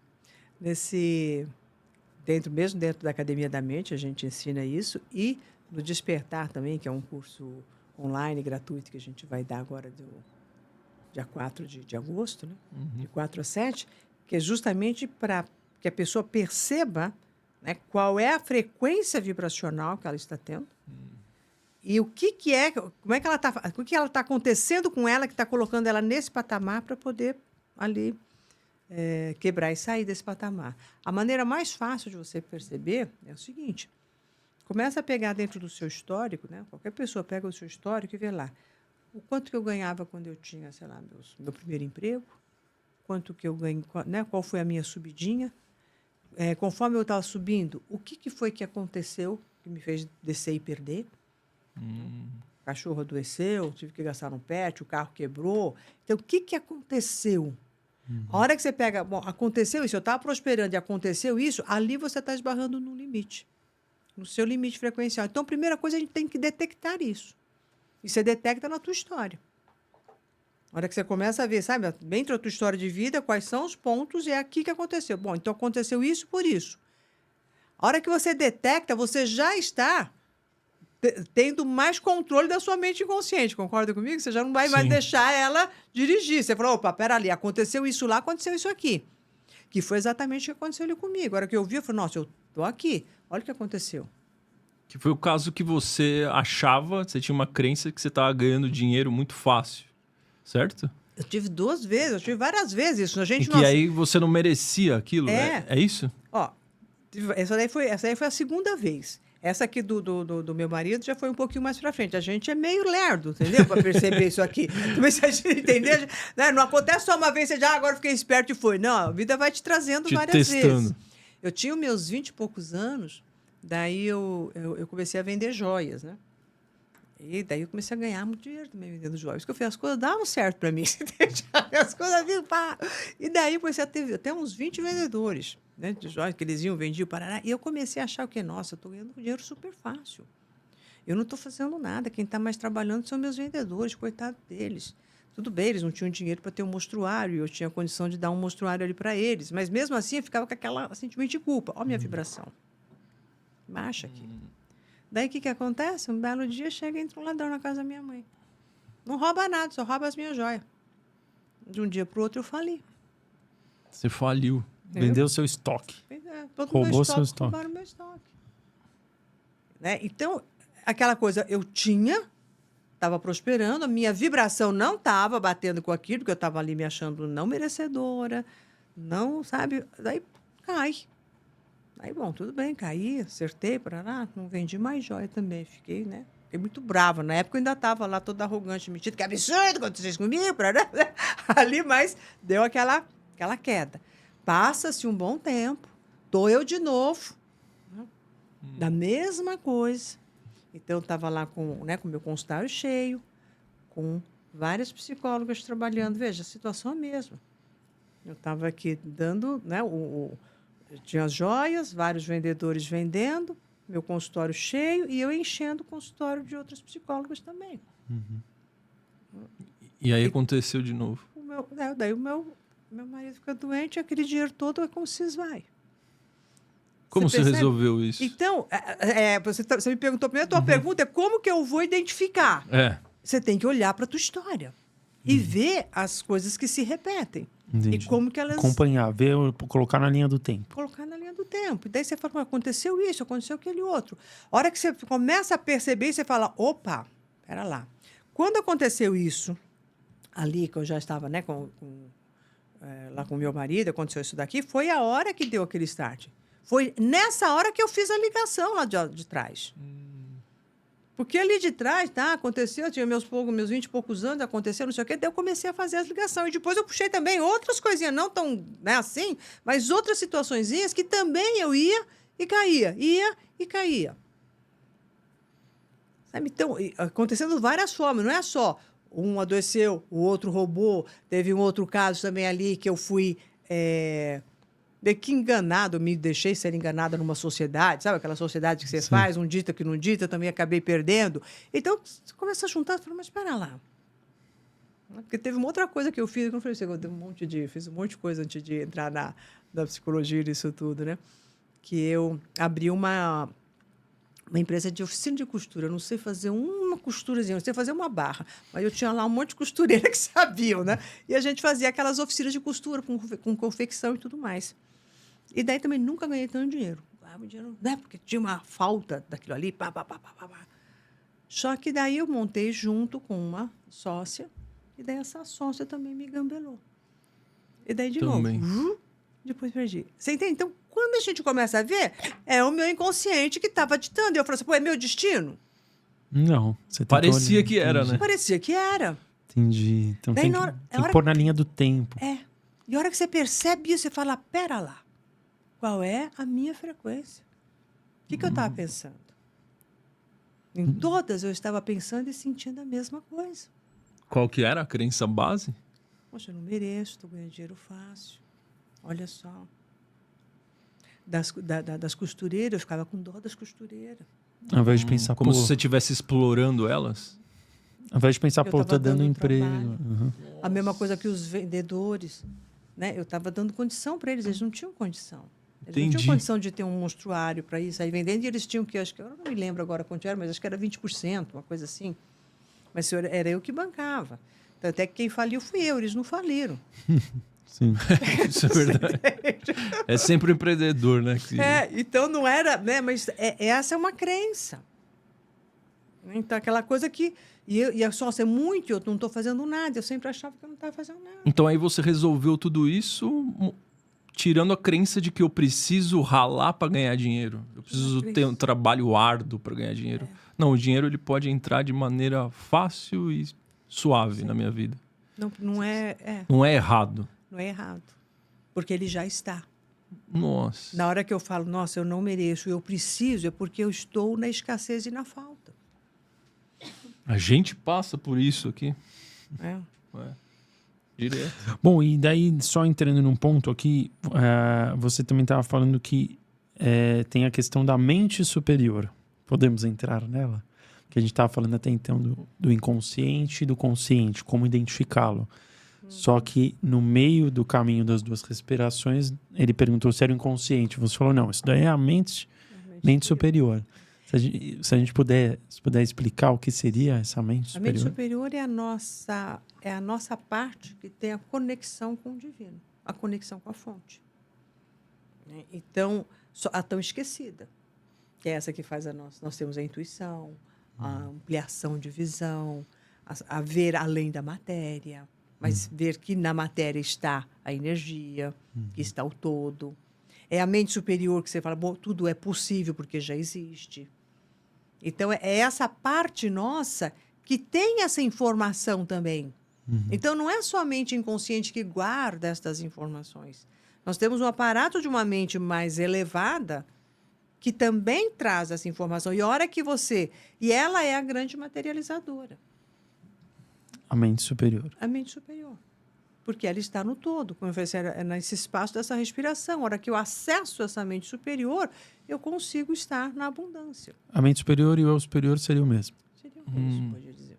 Enquanto que eu fico brigando com mente consciente e inconsciente, eu estou aqui só vendo crenças limitantes, dependência, aquela coisa toda que nós falamos, o que eu ganho, o que eu perco, não quero abrir mão disso daqui. Eu estou nessa briguinha insana. E aqui eu estou presa na Matrix. Aqui eu saio. Entendi. É tipo olhar de cima. Então, se eu quero sair dessa guerrinha, primeiro eu tenho que entender que está isso aqui. Né? Entendo, compreendo que tem esse babado aqui para eu resolver também. Né? Mas no momento em que, depois de compreender, eu acesso uma outra sabedoria, essa certeza, você perguntou, como é que eu vou ter a certeza? Eu estou vendo minhas contas aqui e eu não, né, não tenho dinheiro para pagar os boletos. Como é que vai vir essa certeza? Da mente consciente consciente? Não. Da mente superior. Desse ponto dessa respiração. Só que você tem uma frase que é Deus não fará nada por você. Não fará nada mesmo. Deus não fará nada por você que você não seja capaz de fazer. Tá incompleta. Então... tá certo, mas incompleta. Tá certo, mas incompleta.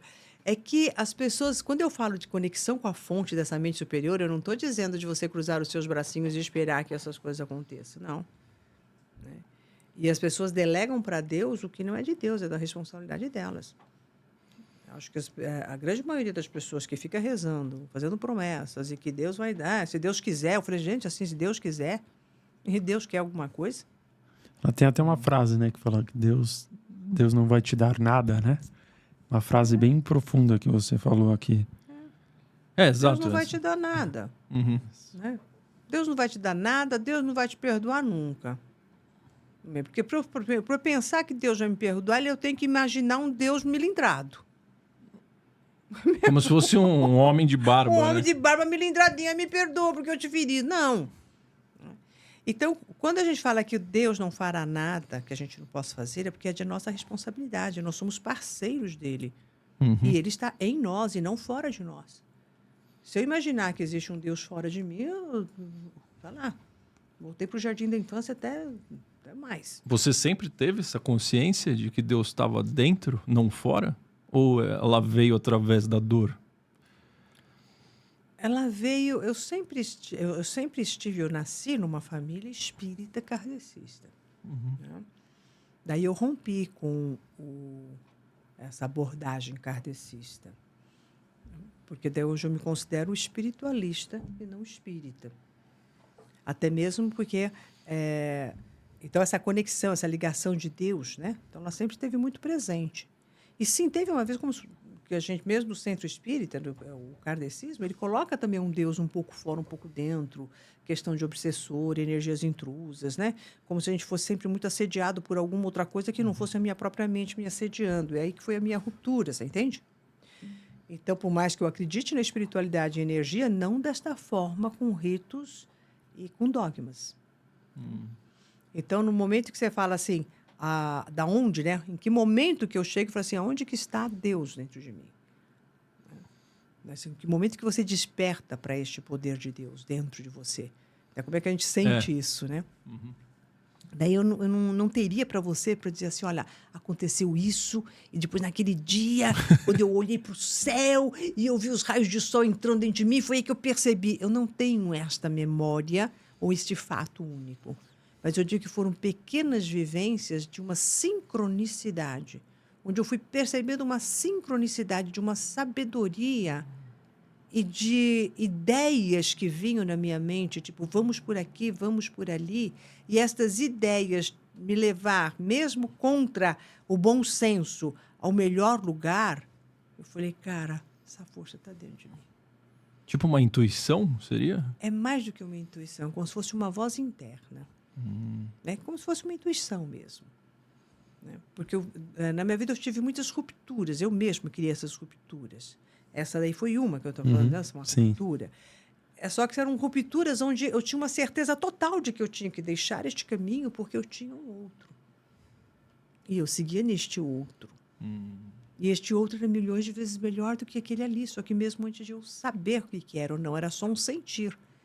Então, acho que o ser humano ele esqueceu de seguir o seu instinto divino. E ele quer fatos concretos para poder seguir, como se fosse uma setinha. Vai para a direita, vai para a esquerda. Sim. E essas setinhas, elas não estão dessa forma. Mas é uma sincronicidade de coisas que vão acontecendo. E eu consigo perceber essa sincronicidade na história das pessoas. Quando alguém me conta a história delas. Como? O mosaico da vida das pessoas. É lindo. Quando você está atendendo alguém e ela te conta a história dela, você consegue Você ver consegue ver essa beleza os da pontos, sincronicidade. se conectando, igual você falou. Você acha que tem alguma sincronicidade entre as histórias das pessoas que te contam? Ele está perguntando entre as pessoas. Vamos supor, você conversa com a pessoa A, B, C, D, 5 pessoas. Você consegue identificar algum padrão de coincidência? Só como eu não acredito em coincidência, só sincronicidade. Um padrão entre as histórias existe? Existe. Né? Porque nós estamos todos interconectados, interligados numa malha energética. Né? Então, não existe uma... E aí, a hora que você vê uma história aqui e a outra ali, você vai vendo que você vai ampliando essa visão, né? Então, existe essa sincronicidade. Agora, o belo é você olhar o que acontece na história de um ser humano. A vida de um ser humano, quando você tem sobre ela um olhar diferenciado, você consegue ver a beleza e a riqueza daquela vida. Independente do caminho. Independente do caminho. Independente do caminho. Tem um trabalho que a gente faz, que eu fazia muito, agora quem faz são os terapeutas do Instituto, né, que eu já não consigo mais atender individualmente. É uma lástima para mim, né, que eu gostava muito de atender individualmente hoje por uma questão de tempo, né? Mas um trabalho onde a gente puxa toda a história de vida da pessoa e vai fazendo esse fio de conexão desde que ela nasceu, desde as memórias que ela tem. Então, a gente vai resgatando as memórias e vendo o desenho. E a gente vai fazendo esse resgate através de pinturas. Que legal. Através de uma terapia artística. Então, a pessoa ela não vai me falar, ela vai pintar o que ela lembra da infância dela. Que demais, de tal hein, ano Mauro? a tal ano, de tal idade a tal idade. Depois Aí não ela é tão pinta o racional, outro. né? Não é tão racional. Ela vai até me contar. Mas só que o que ela me conta, depois está espelhado nos desenhos que ela nem sabe o que é. E a gente ainda molha o papel para não deixar a pessoa fazer casinhas, né? Que eu não quero casinhas.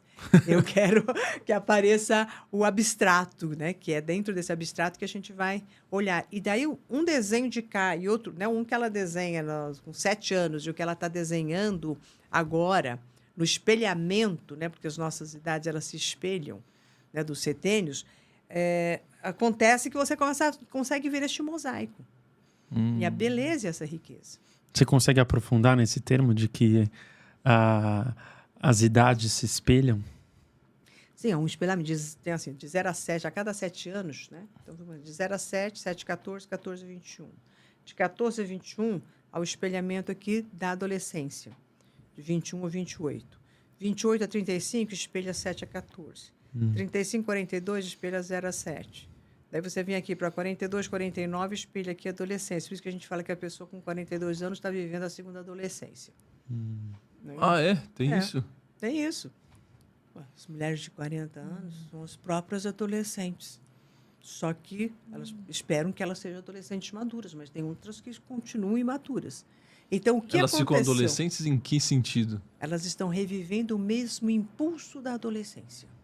E o que é esse impulso da adolescência? Qual é a minha verdade? Eu vou fazer acontecer, eu vou desbravar. Né? É nesse sentido. Meio rebeldes. Meio rebelde. Elas também entram numa rebeldia. Por isso que tem aquela, né, os 40 anos de virada de mesa, mudo de profissão, não quero saber mais disso. Né? Porque elas estão buscando a verdade delas. Tanto homem quanto mulher? Tanto homem quanto mulher. Então, aqui, na adolescência, ela está tendo esse impulso meio que imaturo. Aqui, É um impulso com mais maturidade, já sabendo qual é a minha verdade, o que é bom e o que não é mesmo para mim. O adolescente, ele briga com os pais, com a sociedade, porque ele está vendo que aquela coisa não é bem o que ele quer. Aquela vai brigar com ela mesma. Nossa. Mas o impulso de buscar a minha verdade.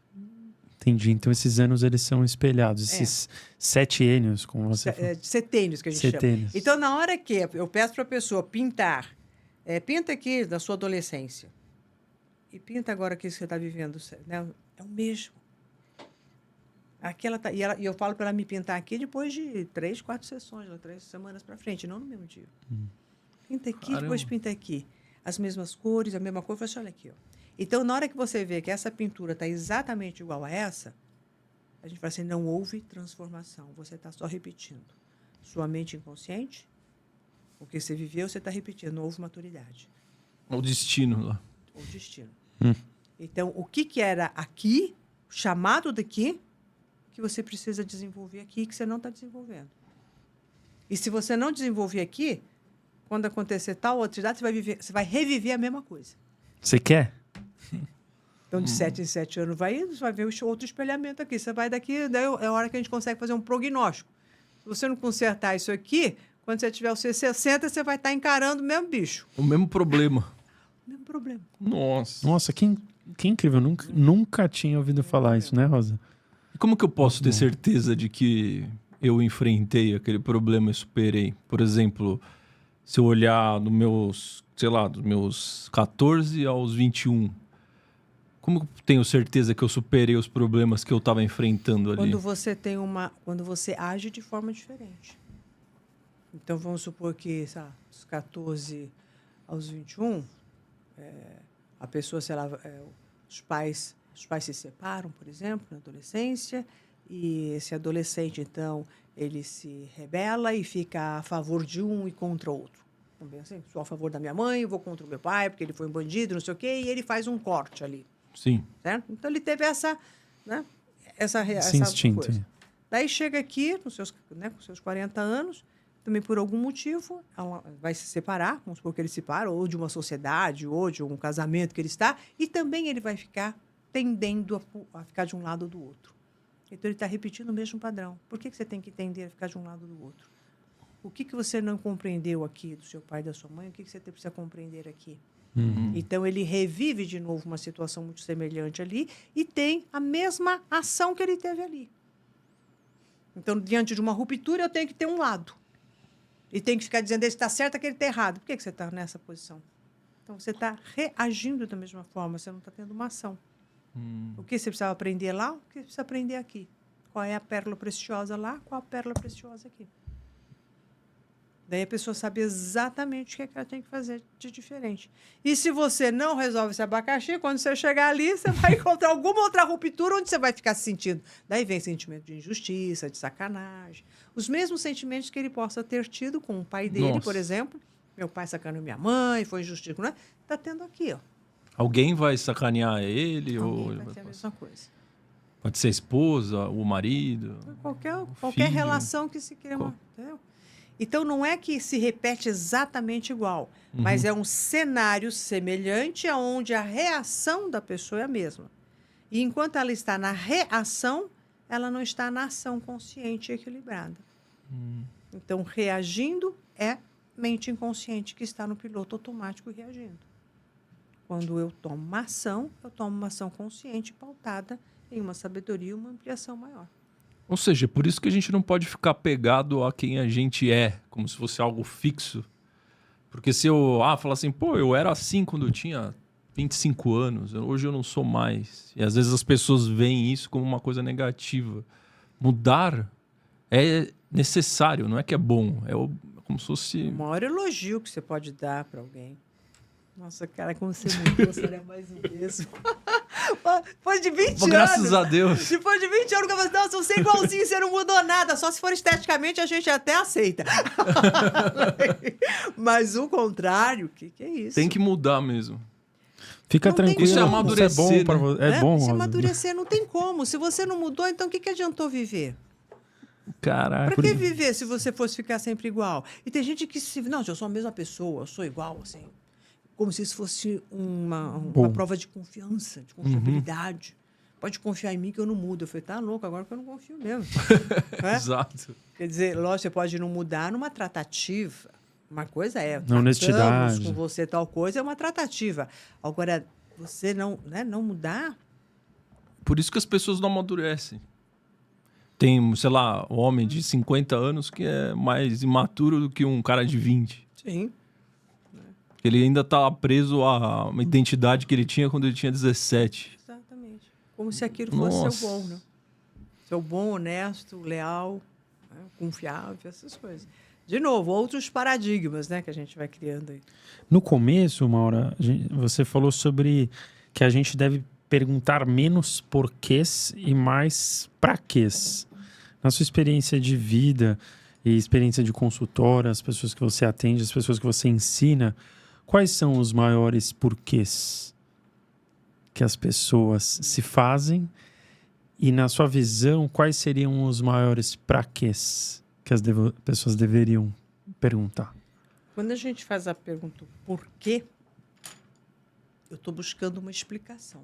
Eu quero uma justificativa. Eu quero uma razão pelo qual as coisas aconteceram. Então, por que me aconteceu isso? Por que me aconteceu aquilo? Como se... Né? E nesse porquê, eu estou atrás de um culpado. Algo aconteceu, existe uma razão X que me fez acontecer isso. Então, eu estou aqui por causa de tal coisa. Então, eu estou sempre querendo atribuir alguma coisa que me aconteceu fora de mim. Uhum. Né? E nunca por mim. Quando eu faço a pergunta do para quê, eu estou querendo saber assim, qual é a intenção deste fato. Né? Para que a minha mente criou isso? Para que eu atraí esta situação? Uhum. Então, aí você se coloca numa posição mais de coautor da própria vida e não como alguém que... Passivo. É tipo, acontecer alguma coisa que eu não gosto, eu falar, pô, por que isso foi acontecer comigo? Em vez de eu perguntar, pra que isso foi acontecer comigo? Tipo, o que tá querendo me ensinar? Exato. Quais são as maiores queixas que o pessoal costuma fazer? Dos porquês. Dos porquê? Por que eu trabalho tanto, me esforço tanto e, de repente, não sou reconhecido? Né? Senso de justiça. Por que eu já estudei, fiz MBA e eu não prospero? Por que você prospera mais e você nem tem estudo e eu tenho, eu não prospero?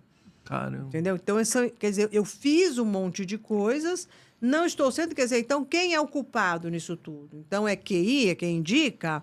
Daí a gente já vai, né? Então, é essa desigualdade. Então, o que é? Então, sempre a pessoa começa a se sentir ali menos, né? Então, por que eu não consigo ter um relacionamento bacana? Uhum. Muita Por gente. quê? Porque eu não sou atraente, porque eu não sou inteligente, ou porque eu sou inteligente, né? Então, tem isso. Agora, também tem essa história, né? Que mulher inteligente, então tem que ficar sozinha, porque o homem não gosta de mulher inteligente, gosta de mulher burra. Quer dizer, de onde que tiraram isso da cabeça de quem? Mas é um porquê. Entendi. É uma forma que vai aplacar, tá? Como eu sou inteligente, eles não gostam, então... Né? Sim. Você percebe? Então, a gente sempre vai encontrar um culpado para nossa criação.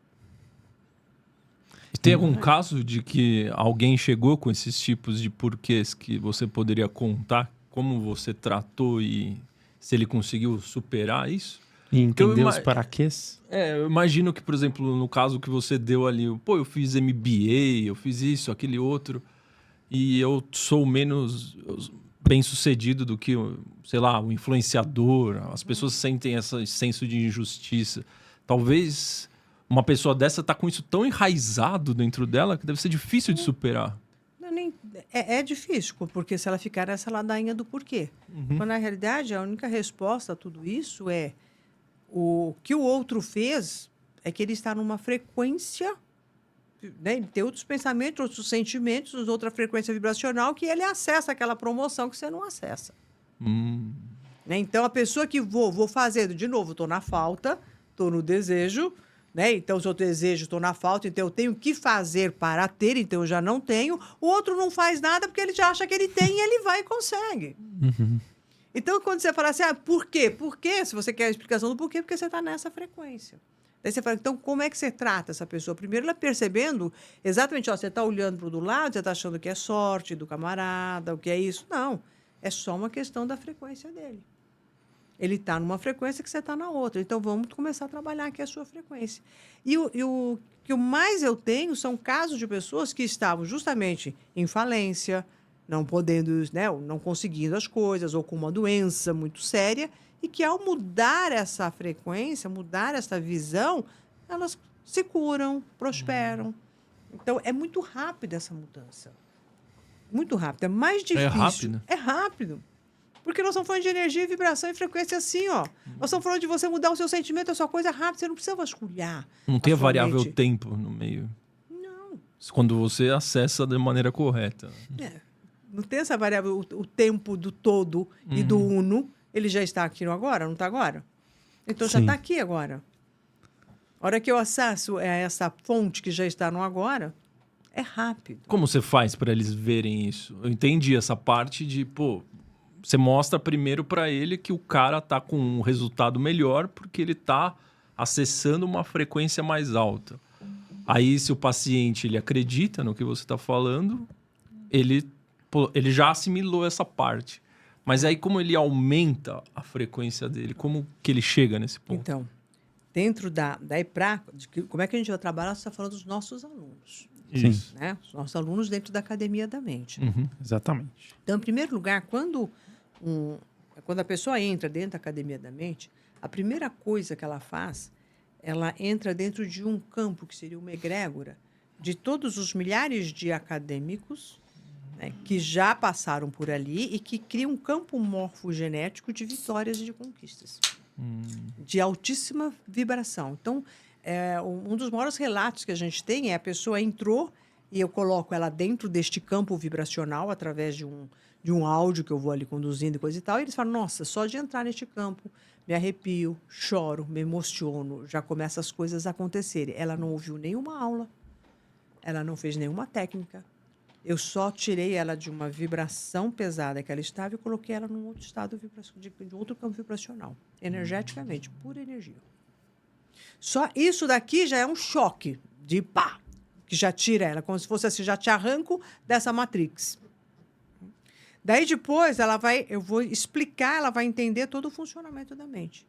Como é que funciona a sua mente, que você não sabe? A gente está falando aqui de mente consciente, a gente está trazendo um monte de coisa, mas exatamente como é que funciona, como é que você vai fazer a leitura da informação da sua mente inconsciente, como que é isso?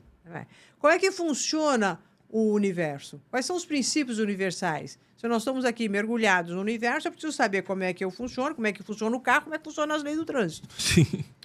Exato. Ela vai ter este conhecimento junto com técnicas que a gente vai colocando.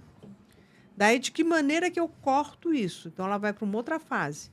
Né? Então, como que eu corto essa conexão com a fonte? Então, qual foi o mecanismo que ela usou para cortar o mecanismo com a fonte? Aí a gente começa a mudar ela. Até aqui, nessas primeiras fases, nós estamos tirando, né, desprogramando a mente dela, para ela chegar no ponto e falar assim, então foi isso, naquela hora que eu fiquei só brigando, pegando aquele exemplo, né, como se fosse, fiquei lá só o tempo inteiro entrando brigando com, né, o meu pai, que saiu, que não, aquela intriga, então aqui é a mesma coisa, então é esse o mecanismo que eu uso que me faz não prosperar, por exemplo, que eu perco energia, que eu fico julgando um e o outro, por exemplo. Então, aqui eu saí da fonte. Ela começa a se conectar e depois ela entra com vários laboratórios. Que eu digo que põe a mão na massa com várias técnicas de conexão com o Lean. O Lean. Muito o bom. momento do agora, que é o momento de manifestação. E todas as crenças que elas estão tendo, a gente faz a suplantação, que é como eu chamo de transmutação. A gente não apaga o nosso passado, mas eu ponho uma informação positiva em cima da negativa. E o positivo é mais forte que o negativo. Então, ele vai neutralizando as informações. Então, é esse o processo que eu realizo com eles para eles chegarem lá e falar, olha, eu queria faturar X e faturei em um mês. Em um mês? Em um mês. Em 30 dias, né? Fiz Tem só esses esse casos. processo. Tem esses casos. Eu tenho uma doença X, incurável, que nem nós temos vários casos de fibromialgia, que os médicos dizem que é incurável, e em questão de 30 dias, estou andando, não tenho mais nada. Caramba. Tenho um câncer e estou ali diagnóstico com câncer, vai fazer o exame, não tenho mais câncer. Então, são os dados de realidade de uma transformação tão palpável, tão concreta, assim, só que, para a gente chegar nesse concreto, a gente foi para o campo energético. Nós vamos aqui para esse vácuo quântico, para poder trazer essa manifestação, porque a gente tem que ir daqui, vem para cá, para o presente. E eu não posso me contentar com o que está acontecendo aqui, achando que isso é a realidade. Essa é uma realidade de um passado.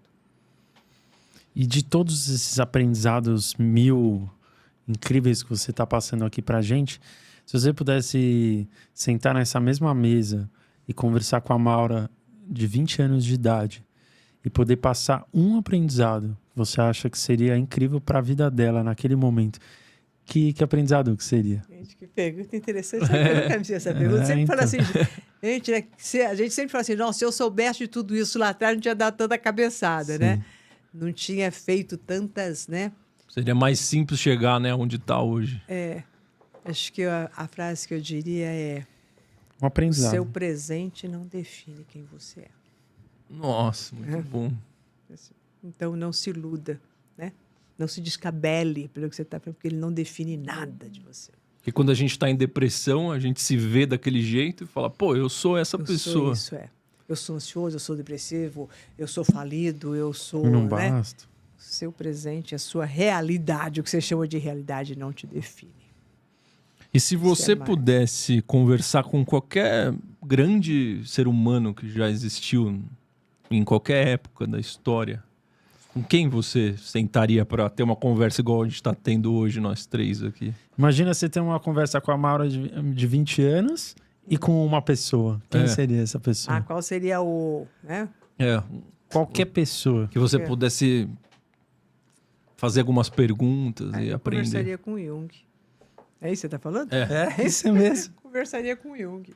Jung? Jung. A Jung. Carl Jung. Eu acho ele bárbaro. Por quê? Porque na época dele, ele foi para um lado subjetivo, mais subjetivo, energético. Ele rompeu com Freud, que era, né, estava ali, algo que o Freud até achou que ele ia ser o discípulo dele. E ele foi assim para um lado mais espiritual. Naquela época, ele já se conectou com a energia, com o espiritual, com a sincronicidade, com a questão dos sonhos de uma forma diferente do que a leitura de sonhos que ele estava vendo, os símbolos. Então, acho que é um ser humano extremamente rico e desbravador né? E que fez uma ruptura muito interessante. E que criou uma certa inimizade com o Freud ali, porque o Freud achou que ele ia ser o pupilo dele, né? E ele foi para um outro caminho, ou seja, ele teve uma mente que é aberta. E eu adoro mentes abertas. Que questionam, que saem do que está ali, que estou vendo para outro canto, e meio que contra todo mundo, vai e faz. Essas pessoas mudam o mundo. Ele inovou a área da psicologia. A maneira de tratar e de enxergar. Tratar e de enxergar. Ele foi um grande inovador. Freud, ele trouxe todos os pilares, né? A psicanálise, uma estrutura, não podemos negar. Mas em cima desse pilar, eu tenho que sair, tenho que ampliar. E ele foi o que abriu uma... E Freud não gostou de quando ele abriu? Pelo menos é o que dizem, né? Eu sei disso, né? Através de estudos, mas nada que eu bati um papinho com os dois ali. Como Imagina assim? Você não gostou? Você brigou com o Jung? Fofocas da psicologia. Fofocas ali. Mas é o que, né? É o que fala, que eles eram muito próximos. E daí o Freud achava mesmo que ele iria, né? Porque ele era mais jovem, né? Que o Freud queria acompanhar. Mas daí ele teve uma visão, um conceito diferente, então eles criaram essa ruptura. Lógico que eu acho que não saíram no tapa, nem nada, desse jeito, né? Mas só deve aquela desavença, assim. Desavença de conceitos, né? Quando a gente estava falando ali do 7 em 7, só para voltar nisso aqui, que aí o Ricardo acabou puxando outro assunto, o que ficou para mim ali era... Por que é de 7 em 7 anos o ciclo? Tem algum motivo por trás de a gente quebrar a nossa vida sempre de 7 em 7 em 7? Olha, na realidade, esse 7 em 7, ele é um movimento da alma, né? Essa é a mudança do movimento da alma. Mas os ciclos de mudança, ele tem tanto de 11 em 11, de 21 em 21, ele tem outros ciclos. Né? Então, esse é o espelhamento de alma. E esse é o estudo dentro da antroposofia. A antroposofia é que eles estudam bem esses setênios, que faz essa biografia, né?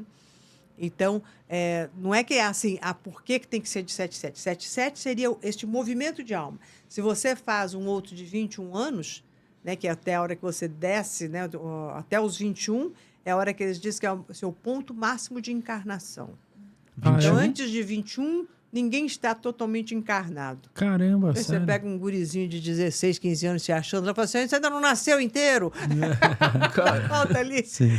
Que é a hora que estão todos os seus corpos de energia e o seu eu, né, ali firmado. E daí se começa uma outra leitura de espelhamentos a partir dos 21. Então, como se você estivesse nascendo aqui e como que vai. Então, não é que é uma... Depende do estudo, da leitura que você vai fazer daquela alma, daquela pessoa. Esse é um estudo complexo, muito bonito dentro da antroposofia. E o ponto final da maneira como você conduz os seus alunos na academia da mente, né, como você falou, seria a transmutação. É isso? Esse ponto? Se você puder explicar esse conceito, o que significaria isso no processo da análise do paciente? Então, eu uso essa técnica de transmutação, que aconteceu algo.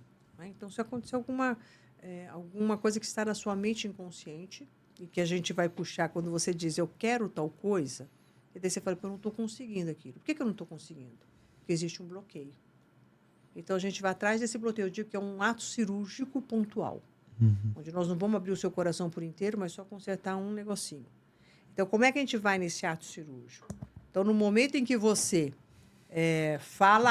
você fala assim, eu quero uma coisa, e o que é que você sente? Eu sinto medo, por exemplo. Sinto medo, eu acho que não vai dar certo, sinto frustrado, sei lá, acho que não, insegurança. Este medo é uma linguagem da sua mente inconsciente. É alguma informação que você tem lá de outras coisas que aconteceram, que você sentiu medo, e agora, na hora que você pensa em fazer alguma coisa, vem o mesmo medo que te bloqueia e te trava, e daí você não faz. Então, para que este seu sonho seja manifesto, nós precisamos transmutar isso aqui.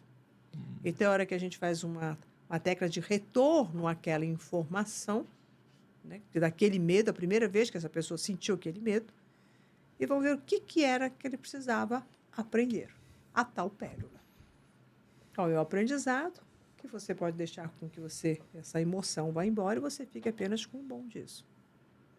Então, na hora que a pessoa consegue ver o aprendizado, que aconteceu às vezes quando era pequeno, né? Não precisa nem ser grandes coisas, não precisa ser um fato, não precisa ser uma coisa traumática, pode ser mamãe não comprou bicicleta para mim, e deu pro meu irmão, e eu achei, então o que você tinha que aprender? Né? Que você não é o centro. Você não é o centro. Né? Vai chegar a sua hora. Vai chegar a sua hora que seu pai não comprou, porque não... Ali que você tem. Então, daí você vai e vem para cá, para esse teu momento. Então, por que você está com medo? Porque você está com medo porque também você não está sendo o centro. Você quer que todo mundo olhe para você. Pera lá. Né? Então, o que você precisa olhar? O que você precisa aprender aqui? O que você precisa aprender ali? Então, essa transmutação. Entendi. Onde você tira a carga energética daqui e passa para cá. E isso é possível porque todo o passado e esse fato que aconteceu lá atrás é pura energia. Porque não existe mais. Essa bicicleta que o menininho queria, no exemplo que a gente deu, já não existe mais. Então, o que existe? A energia mental que está guardada ali. Mesmo que for uma memória inconsciente. Às vezes eu nem lembro dessa exemplo da bicicleta. Sim, mesmo que for. Essas são as melhores. A pessoa acessa a memória que ela não tinha acesso conscientemente. Porque qual é o caminho da memória? A emoção. Como é que a sua mente inconsciente fala com você? Emoção. É divertidamente, né, Rosa? É divertidamente, exatamente. Sentiu uma emoção, é um cordãozinho de energia. Né? E você sente aquela emoção e você sente no corpo. Nosso corpo está a nossa mente inconsciente. Então, eu senti ali. Você fala assim, eu senti medo. Onde você sente o medo? Nossa, me dá um buraco no estômago. Ou sinto medo, me dá aqui, sabe? Qualquer parte do corpo. Aquela parte do corpo é a memória. É onde a energia ficou parada. E daí você vai trazer na consciência aquela energia. E você acredita que também vem de vidas passadas algumas coisas? Ou tudo foi criado? Algumas memórias, elas podem vir de de vidas passadas? Sim, ela pode vir de vidas passadas. Eu acredito em vidas passadas, obviamente, não, né? Não acredito que essa seja a nossa primeira e única aqui experiência. Mas nessa transmutação, não necessariamente a gente precisa ir na vida passada.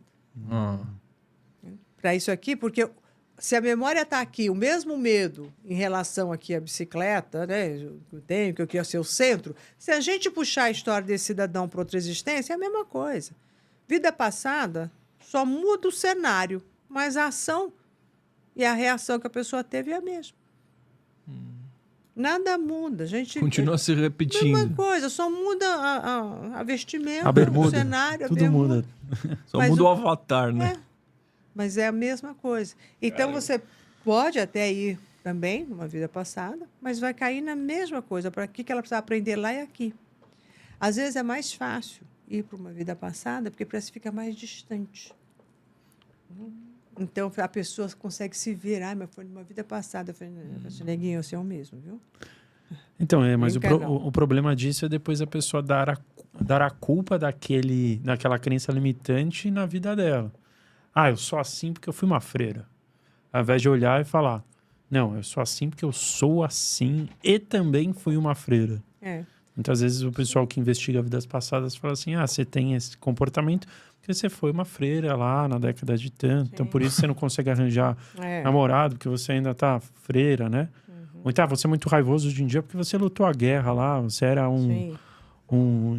né? Um viking. Sim, Um viking, sim, exato. Daí você está tirando a sua responsabilidade do agora e jogando lá atrás, né? Mas a gente faz isso mesmo sem ser, né, para vidas passadas. Mesmo que você pode falar assim, eu sou assim porque meus pais eram assados.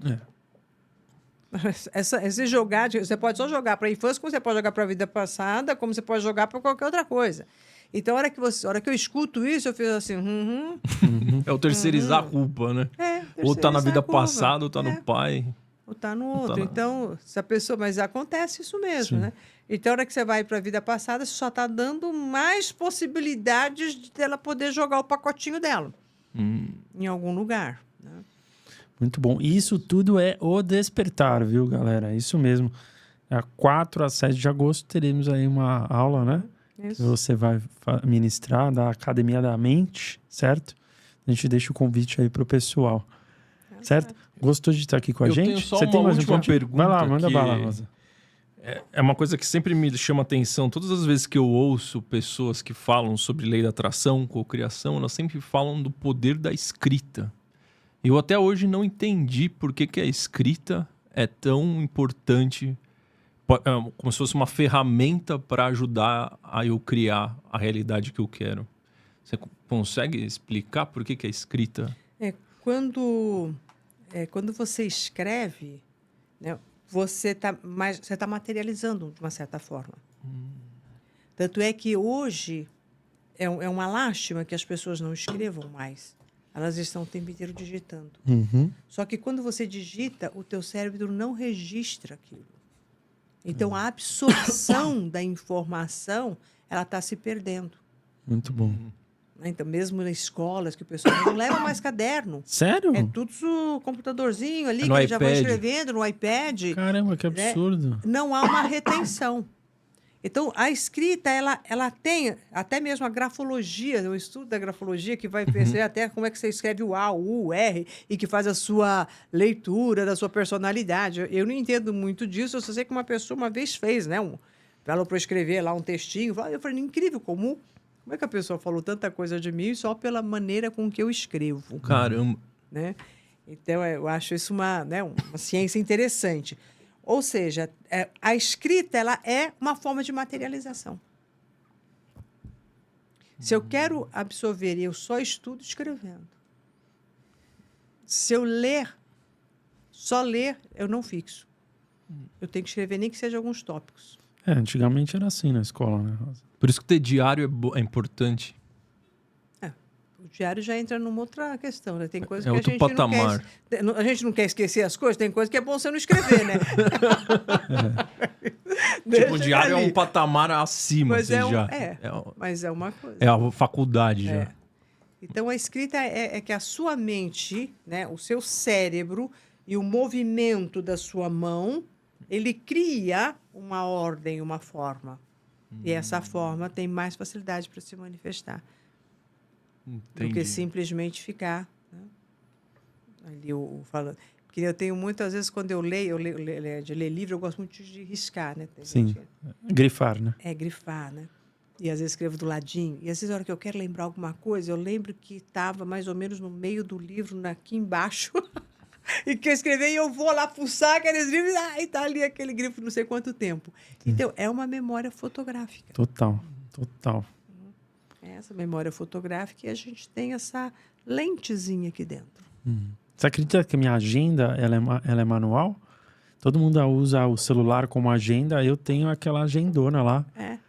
Mas Gosto é o de melhor, escrever. porque a hora que você põe lá, você lembra. Exato.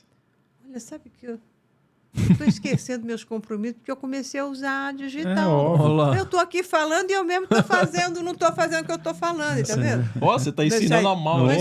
ensina. Vou voltar no meu papelzinho, Exato. agendinha. Porque você fica naquela até de colocar no celular mesmo, né? Sim. Que você vai e coloca ali, porque até é uma agenda, às vezes, comunitária. Tem isso também, às vezes. a gente Todo tem mundo sabe as suas... que você tem que até que informar para não marcarem reuniões no mesmo momento. Mas eu sempre esqueço. Eu falo assim, mas não está lá na agenda? Esqueço de olhar a agenda. Ou então, se eu olho hoje, esqueço de olhar. Sim. Compra uma agenda. Vou comprar Ele uma me agenda. cobra isso diariamente. Ainda não comprei, mas eu vou comprar. Desculpa, não bati aqui no seu pé. Muito bom. Gostou de estar aqui com a gente, Maura? Muito gostoso, que um papo bom. muito agradável. Foi bem legal, né? Teve uma linha de raciocínio bem legal. Pô, Claro, foi sensacional. Manda bala, Rosa. Pra gente, se a gente conseguisse resumir numa palavra, num conjunto de palavras, tudo que a gente falou aqui hoje, o que você conseguiria colocar? Uma palavra composta. Sabe, ou numa única. composta, ou numa palavra, ou numa frase? Poxa, né?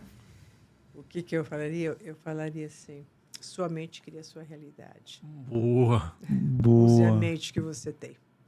Ou seja, então, para quem chegou até o final aí, quase 2 horas aí de aula com a Maura, escreve nos comentários sua mente Cria a sua realidade. cria a sua realidade. Na verdade, escrevam: minha mente cria minha realidade.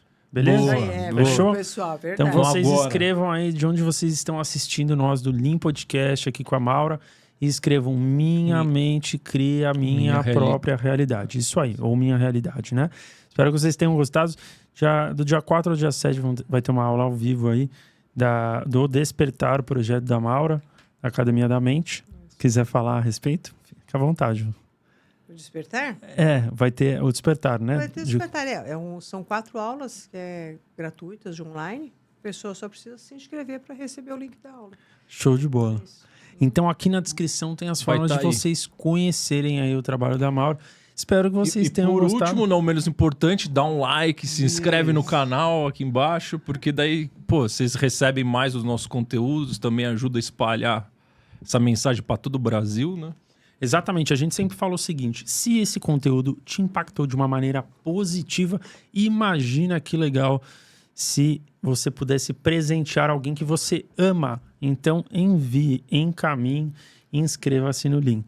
Muito Manda no obrigado. grupo da família, dos Exato. amigos lá. Muito obrigado pela presença, viu, Eu mano? que agradeço o convite, foi uma alegria. Né? Gratidão. Que bacana. Obrigado. Ó, dá um tchauzinho, essa câmera é toda sua aqui. É? Pode dar um tchauzinho. Tchau. Agora aqui, ó. Obrigado, galera. Até a próxima.